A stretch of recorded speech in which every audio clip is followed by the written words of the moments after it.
Shedeur's incumbency, so to speak. I think there are two people on the Cleveland Browns that this season went well for. Myles Garrett, who we're going to talk about in a minute, and Shedeur. And this season went well for Shedeur despite how poorly Shedeur played. Because Shedeur's numbers are what his numbers are. And the sample size is half a season. Among quarterbacks with as many starts as Shedeur, he was 35th in completion percentage, 29th in yards per game, 24th in yards per pass, which is not bad. Dead last in touchdown to turnover ratio, second to last in passer rating, and 31st in sacks per game. Even by judge a rookie on a curve standards, those are not good numbers. Well, it's Stefanski's fault. But because they won just enough games to he not won have a three, right? He won three. His record was that's right. He was on the field for three of them. Well, yeah.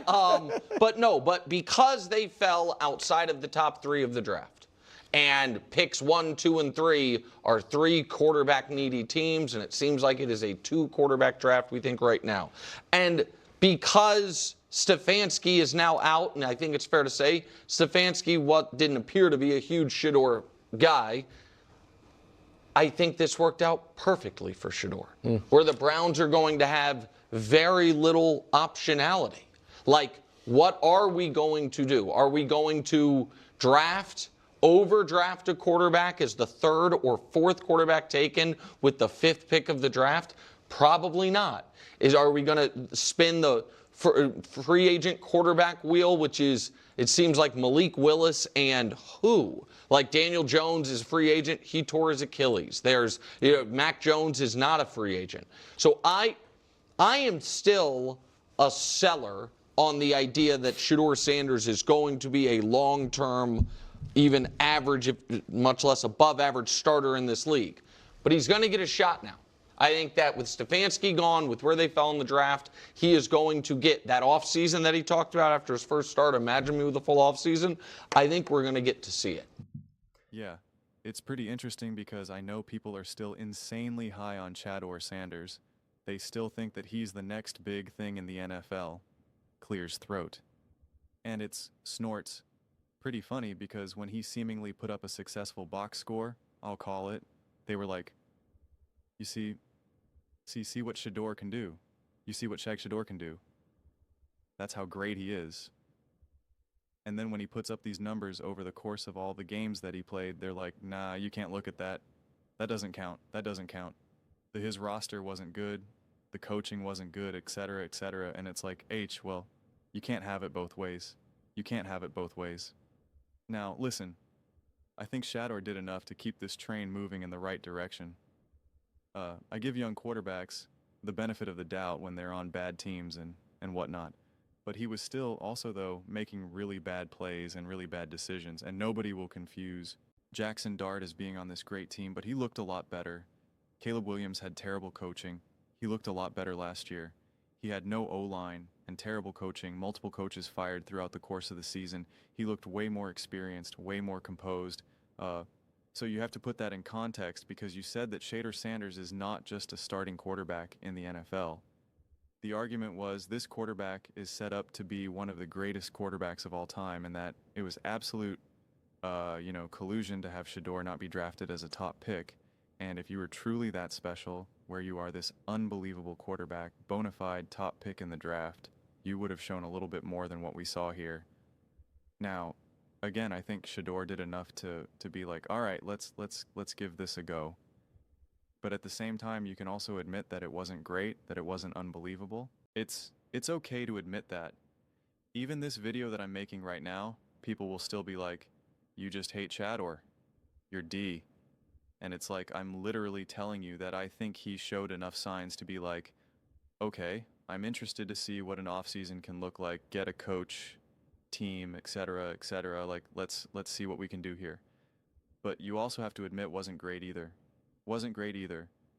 Tyler Shuck does not have a great team around him. He was playing big time. He was playing big time. Okay. He had a first-year head coach in Kel Moore, and no one's acting like that.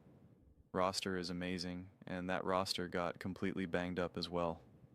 Completely banged up, so we can we can go through it all we want. I mean, heck, Tanner McKee looked better than Shedeur Sanders. Did not have a whole off-season ASIN.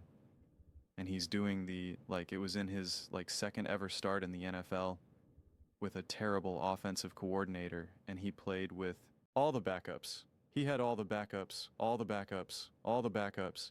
He was making some high-level throws.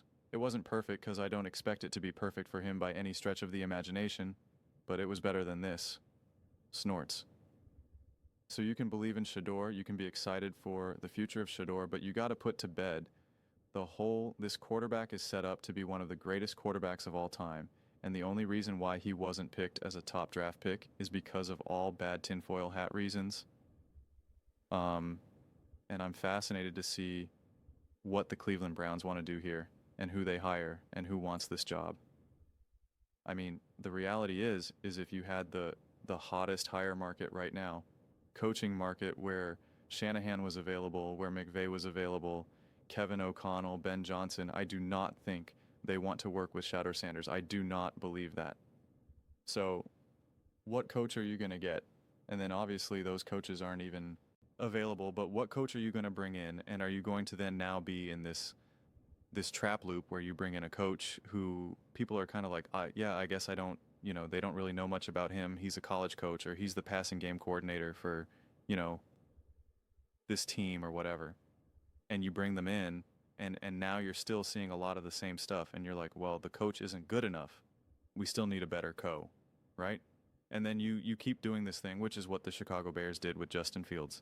It's exactly what happened with the Chicago Bears and Justin Fields, and you get caught in that cycle. So it's going to be interesting. And are they going to bring in Dion? Man, I hope they do. I hope they do. Please, Cleveland Browns, please.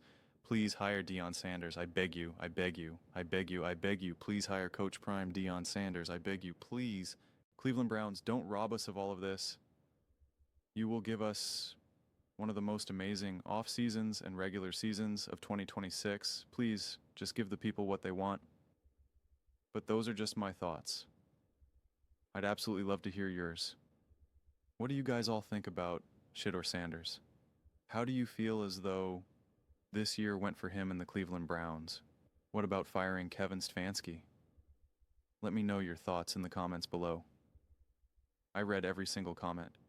So whether you agree with me or disagree with me, either way, let's get in some discussions, let's get in some fights, but ultimately let's just have some fun. And please do consider subscribing.